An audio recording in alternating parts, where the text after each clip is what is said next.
तो इस दुनिया में रहते हुए हमारी जिंदगी में आजमाइश आ सकती है, मुसीबत आ सकती है, परेशानी आ सकती है हमारे जिंदगी में, हमारे खानदान में, हमारे गांव में, शहर में।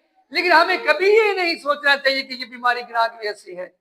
ये खुदा की तरफ से आजमाइश भी हो सकती है, ये बीमारी इस वजह से भी हो सकती है कि खुदा का जलाल, खुदा का काम ज़ाहिर हो। आमीन। फिर यीशु मसीह ने कहा कि खुदा बाप ने मुझे भेजा है। क्यों भेजा है? दुनिया का नूर बनाकर, दुनिया का चानन बनाकर। क्योंकि यीशु मसीह ने कहा जो कि मेरी पैरवी करेगा वो अंधेरे में न चलेगा बल्कि जिंदगी का नूर पाएगा। तो यीशु मसीह ने क्या किया? उसने जमीन पर थूका और मट्टी सानी और मट्टी को उसकी आंखों पर लगा दिया, मट्टी को उसकी, और उसे कहा जा शिलोह के हौज में जाकर धो ले। शिलोह जो है ये वो चश्मा था वहां पर जहां पर हिजकिय्याह बादशाह ने रास्ता बनाया था इस चश्मे तक पानी के लिए। और उसने जब वहां पर अपनी आंखें जाकर धोई तो वो बिल्कुल बिना होकर देखना शुरू हो गया। हालेलुया। इसकी बंद आंखें खुल गई।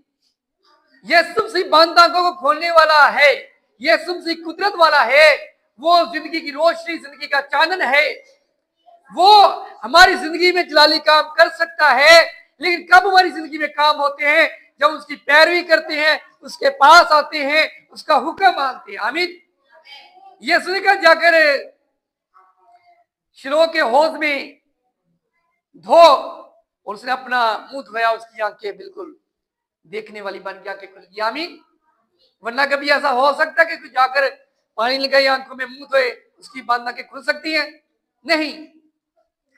जब उसकी आंखें खुल गई तो लोग देखने लगे। पड़ोसियों ने कहा कि ये उसका हम शक्ल है। कुछ लोग कहने लगे ये भीख मांग रहा था, शायद उसका भाई है। उसने कहा नहीं, मैं वही हूं जो भीख मांगता था। उन्होंने कहा ये कैसे हुआ? उसने सारी स्टोरी बताई कि एक शख्स जिसका नाम यीशु है, उसने मेरी आंखों पर मट्टी लगाई, मुझसे कहा कि जाकर धो ले। मैंने उसका हुक्म माना और मैं शिफा पा गया। आमीन। जब खुदा का हुक्म मानते हैं तो हमें क्या मिलती है? फिर लोगों ने क्या किया? एक शख्स को फरीसियों के पास ले गए। तो फरीसियों ने उससे पूछा कि तू किस तरह बिना हो गया? फिर उसने वही बात बताई कि मैं ऐसे। फरीसी कहने लगे कि ये खुदा की तरफ से आदमी नहीं हो सकता, क्योंकि आज सब्बत का दिन है। कौन सा? सब्बत का। तो वो आपस में लड़ाई झगड़ा करने लगे। तो अंधा कहता मैं कुछ नहीं जानता, मैं इतना जानता हूं कि वो खुदा का नबी है। आमीन।